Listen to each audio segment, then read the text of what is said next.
saber de qué estaban hechos estos dirigentes, recordemos de nuevo lo que decía Ricardo Flores Magón: cuando muera, mis amigos quizás escriban en mi tumba, aquí yace un soñador, y mis enemigos, aquí yace un loco, pero no habrá nadie que se atreva a estampar esta inscripción: aquí yace un cobarde y un traidor a sus ideas.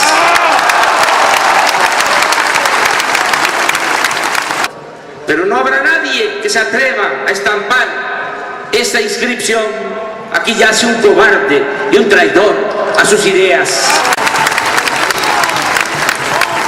Otro de estos hombres de profundas convicciones revolucionarias fue Juan Saravia, a quien detienen en 1906 en Ciudad Juárez, luego de un fallido levantamiento armado. Cuentan que fue llevado preso a la ciudad de Chihuahua, y el 7 de enero de 1907 se presentaron al teatro donde era juzgado los hombres fuertes de Porfirio Díaz en ese estado, Enrique Krill y Luis Terrazas. Dicen que este último se le paró enfrente y en tono retador y despectivo le preguntó: ¿es usted el bandido Juan Saravia? Yo no soy bandido, señor, contestó Saravia. Los bandidos son otros. Entonces el terrateniente y general porfirista le replicó: ¿quiénes son ellos? Dígalo. Y Juan Saravia en voz alta le dijo: los bandidos son Porfirio Díaz, Ramón Corral, Enrique Krill, usted y muchos otros.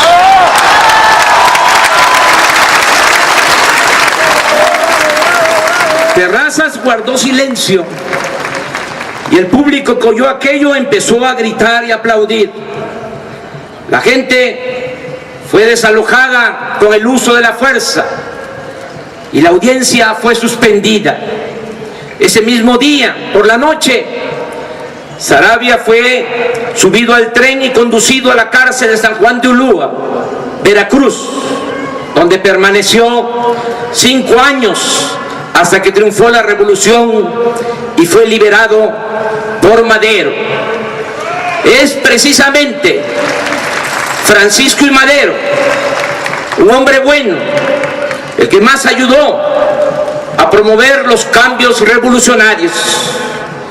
A pesar de su holgada situación económica, de ser hijo de hacendado, Madero era un idealista que tenía una sincera vocación democrática.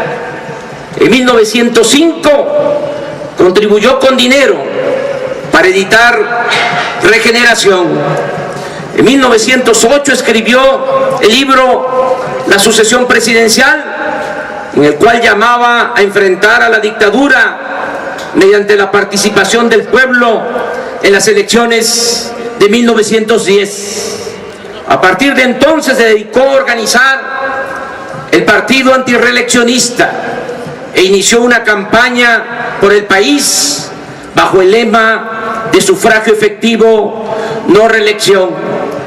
Luego del fraude en las elecciones presidenciales, convocó a los mexicanos a que en un día como hoy, 20 de noviembre, a las 6 de la tarde, el pueblo tomara las armas para derrotar al gobierno porfirista.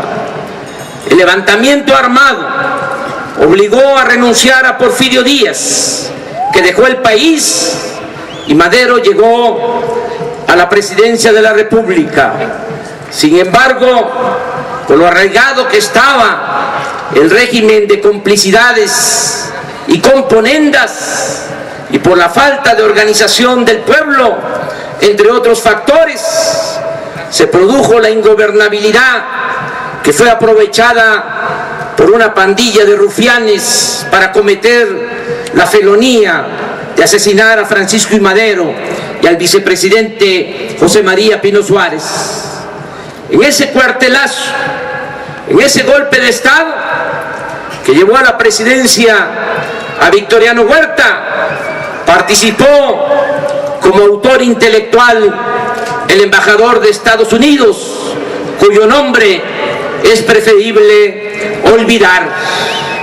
A partir del asesinato de Madero, se propagó por todo el país el movimiento revolucionario. En el norte, Francisco Villa asentó su predominio.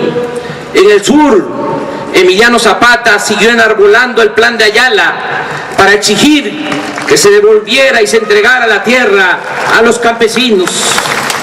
A su vez, Venustiano Carranza fue el primer gobernador que desconoció a Huerta y llamó a luchar contra la usurpación.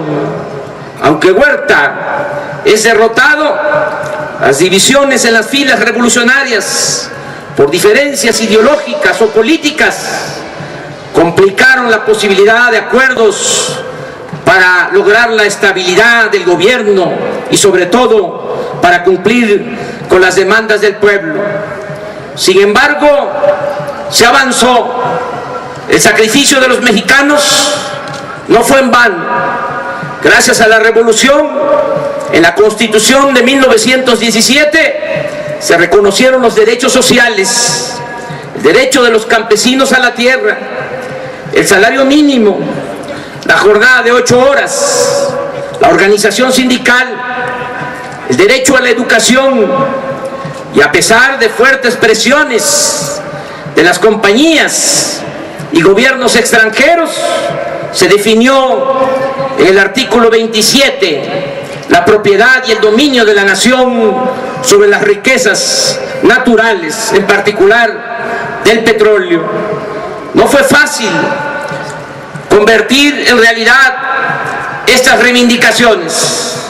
Perdieron la vida más de 1 millón de mexicanos y todavía hubo que esperar un buen tiempo.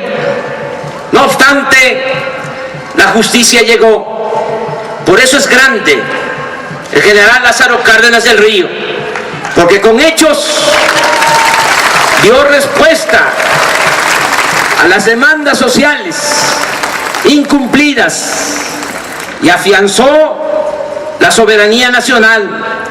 Durante su gobierno de 1934 a 1940 se entregaron 18 millones de hectáreas a 1 millón de familias campesinas. Se defendió a los trabajadores y se hicieron valer los derechos laborales. También se expropió el petróleo que estaba en manos de extranjeros para beneficio de los mexicanos. El general Cárdenas es el único gobernante revolucionario que ha profesado un profundo amor hacia el pueblo y a la nación.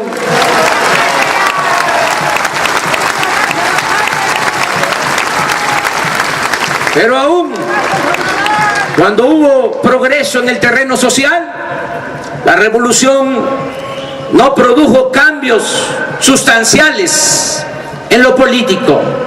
El poder se siguió ejerciendo sin la participación del pueblo. Nunca se ha podido aplicar plenamente el lema de Madero de sufragio efectivo.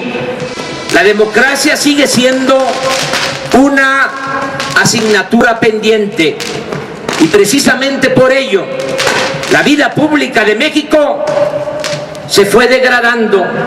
Al pueblo se le hizo a un lado y la política se convirtió en asunto de los políticos, quienes sin ideales ni principios cada vez más se han ido corrompiendo hasta convertirse en empleados de los nuevos opresores.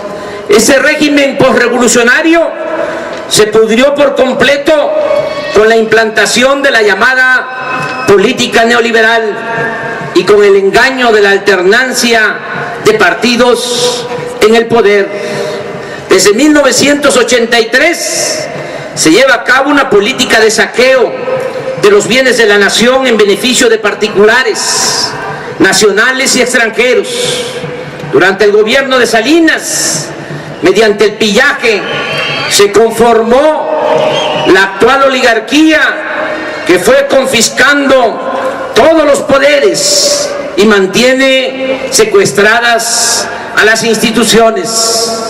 Es decir, se impuso la contrarrevolución que ha venido eliminando las conquistas sociales, empobreciendo al pueblo y destruyendo al país.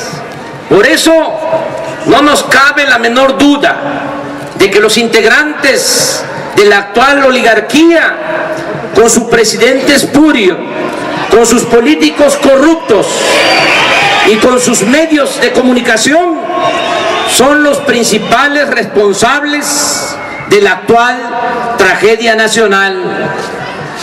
Es esta mafia que detenta el poder la que arruinó las actividades productivas, la que ha impedido el desarrollo y el progreso de México, la que ha propiciado el estancamiento económico, la falta de empleos y la crisis de bienestar social. También es la mafia del poder la culpable de la espiral de inseguridad y violencia que azota el país. Por la ambición de este grupo se canceló el futuro de millones de mexicanos y en particular el porvenir de los jóvenes, y se produjo el estallido de odio y resentimiento que ha costado la vida a más de 30,000 mexicanos, que mantiene en vilo a muchos pueblos, ciudades, regiones, y que ha provocado un éxodo de más de 100,000 familias de clases medias que se han visto obligadas a refugiarse en las ciudades fronterizas de los Estados Unidos. De modo que hoy nos encontramos de nuevo en una situación parecida a la que se vivió hace 100 años. Y como entonces, el remedio tendrá que venir del pueblo. Solo el pueblo puede salvar al pueblo. Solo el pueblo organizado puede salvar a la nación.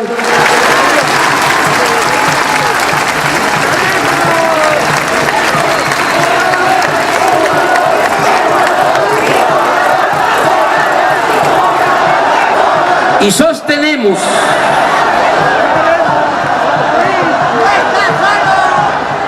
que solo con una transformación profunda en todos los órdenes de la vida pública podremos lograr el renacimiento de México. Afortunadamente, muchos mexicanos, como ustedes, muchos mexicanos de todo el país, saben o intuyen que el cambio que necesita México no vendrá de arriba o con la simple alternancia del PRI o del PAN en la presidencia, que como ha quedado demostrado significa más de lo mismo.